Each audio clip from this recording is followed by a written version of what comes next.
12 વર્ષ વિકાસ વિશ્વાસ અને જનકલ્યાણના અને એવી જ રીતના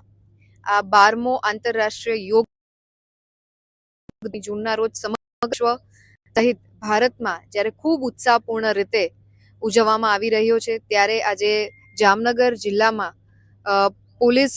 હેડક્વાર્ટરના ગ્રાઉન્ડમાં ખૂબ સરસ રીતે જિલ્લા વહીવટી પ્રશાસન દ્વારા પોલીસ ડિપાર્ટમેન્ટના સહયોગથી તેમજ સર્વે બંધુ ભગીનીઓ દ્વારા આજના આ દિવસે યોગ દિવસે જ્યારે પાર્ટિસિપેટ કર્યું ત્યારે મને એમાં ઉપસ્થિત રહેવાની તક મળી. આજના આ યોગ દિવસની થીમ પણ યોગ થ્રુ હેલ્ધી એજિંગ, એટલે કે જે રીતે શરીર અને મનનું મિલન એને આપણે યોગ કહીએ છીએ, એવી જ રીતના આવનારા સમયમાં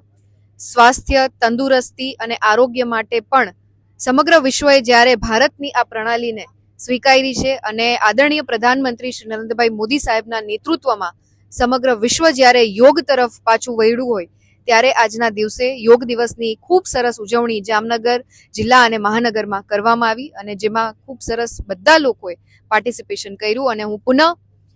જિલ્લા વહીવટી પ્રશાસનનો તેમજ પોલીસ ડિપાર્ટમેન્ટનો હૃદયપૂર્વકનો આભાર માનું છું. ખૂબ સુંદર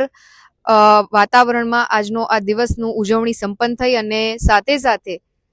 સમગ્ર જનતા જનાર્દનને પણ આજના દિવસની ખૂબ હૃદયપૂર્વકની શુભકામનાઓ પાઠવું છું. આદરણીય પ્રધાનમંત્રી શ્રીએ જેવી રીતના વાત કરી તેમ કે યોગ દિવસ એક દિવસ પૂરતો સીમિત ના રહેતા એક લાઈફસ્ટાઈલ બને અને જીવન પ્રણાલી બને, અને આ જ રીતના આપણે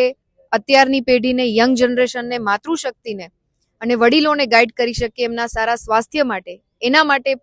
પ્રતિકાત્મક આજના દિવસની ઉજવણી થતી હોય ત્યારે યોગને આપણે ડે ટુ ડે લાઈફમાં પણ અપનાવીએ એવી આપ સૌને હું અભ્યર્થના કરું છું.